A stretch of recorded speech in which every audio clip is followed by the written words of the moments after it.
Welcome to my channel. This is an indication of some of the things that I cover on a regular basis in my videos. If you haven't already subscribed, please feel free to do so, and don't forget to click the little bell so that you'll get notified of future videos. Please feel free to share my videos on your social media, and I hope you enjoy the video which follows. Well, this is video number 2 of things that you can do with your sourdough starter.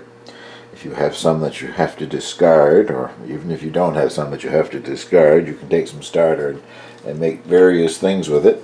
This recipe is from King Arthur flour, and it's for either pancakes or waffles. I'll probably make mine into waffles. It's a process that you start in the evening and then finish breakfast time the next day. You have to make first what they call a sponge. And that is 240 grams of sourdough starter, and to that you add 2 cups of cultured buttermilk,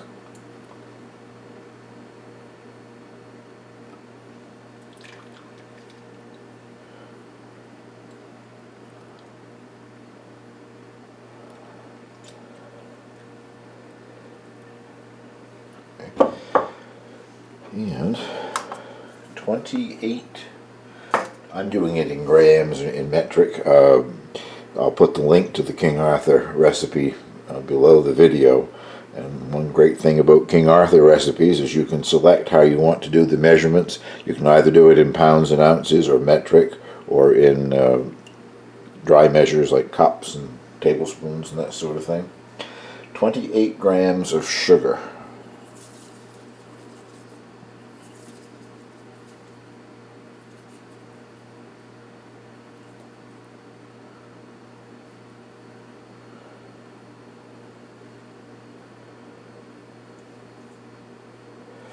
Eight and a half grams, I guess that's close enough. And 240 grams of flour, just an all-purpose flour.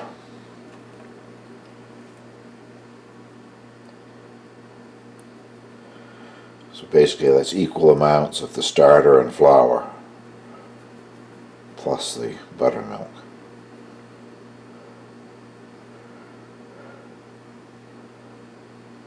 241 grams. I've gone over 1 gram. Now, this just gets mixed thoroughly and set aside at room temperature, covered overnight, and it will develop into a lovely bubbling mixture in the morning. And you finish by adding the rest of the ingredients before you make your waffles or pancakes the next day.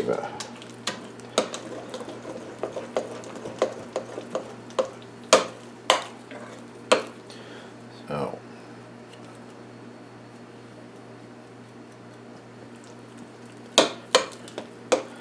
I guess that's thoroughly combined.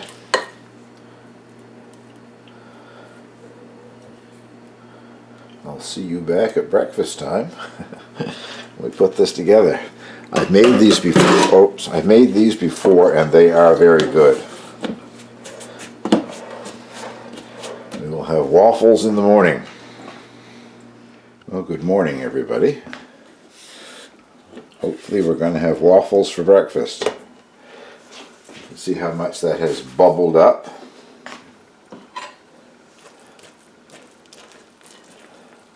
A lot of large bubbles in there, and it's smelling very much like a sourdough culture. This morning you add 2 eggs. I've already beaten them a bit.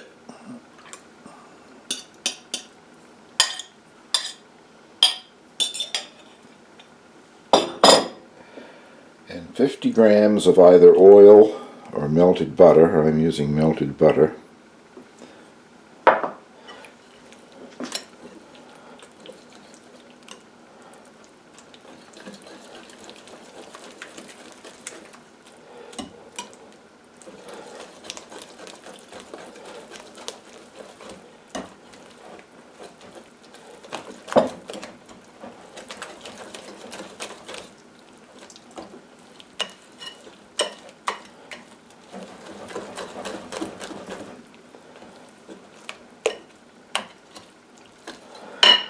And here comes the thing that really makes them sort of fluff up and rise. It's a teaspoon of baking soda and 3/4 of a teaspoon of salt.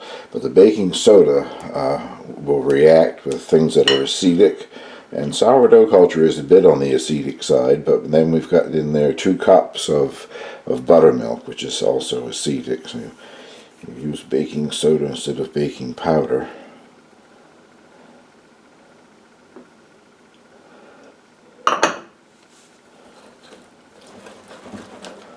I just have to get my ancient waffle iron heated up and cook the first waffle. These will freeze very well. I know they do because I've done it in the past. And so much better than those ones that you find in the box in the frozen department in the store. So much more flavorful. Now, get the waffle iron going and we'll be right back. Now, a little green light has come on, so my waffle iron is ready to go. It's very old. It still works quite well, I guess. I still use it anyway. I put it on a paper towel because I always get some that oozes out the sides. I just checked, and this recipe is supposed to make a dozen 8-inch waffles, and that's what this waffle iron is an 8-inch waffle iron. So in theory, I'll get a dozen, quite a few to freeze. And you cook it until it's done. It depends on your waffle iron. With mine, it usually takes about 3 minutes. Well, it's had 3 minutes. Still steaming. I always think it's on fire, but it's just the steam coming out. That looks done to me, though.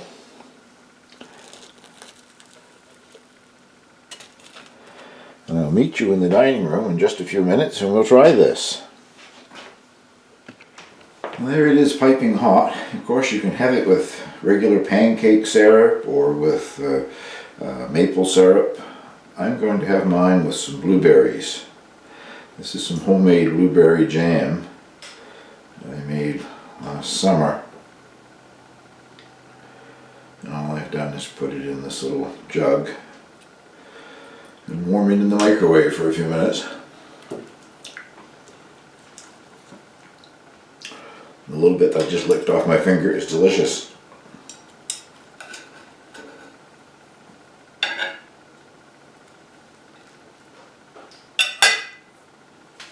Oops, not quite separated.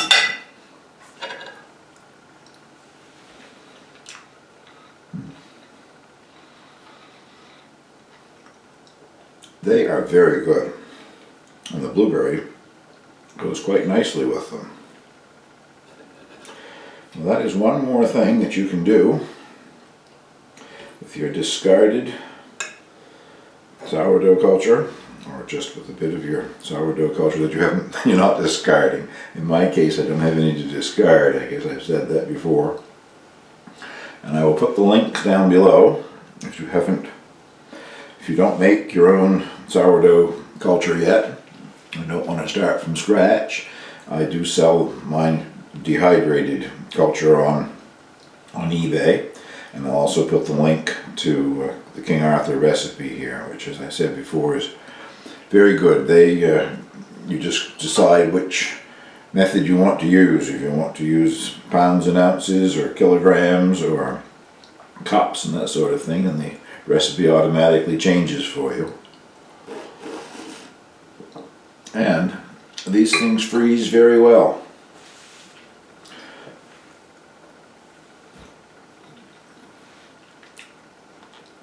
So, thank you very much for watching.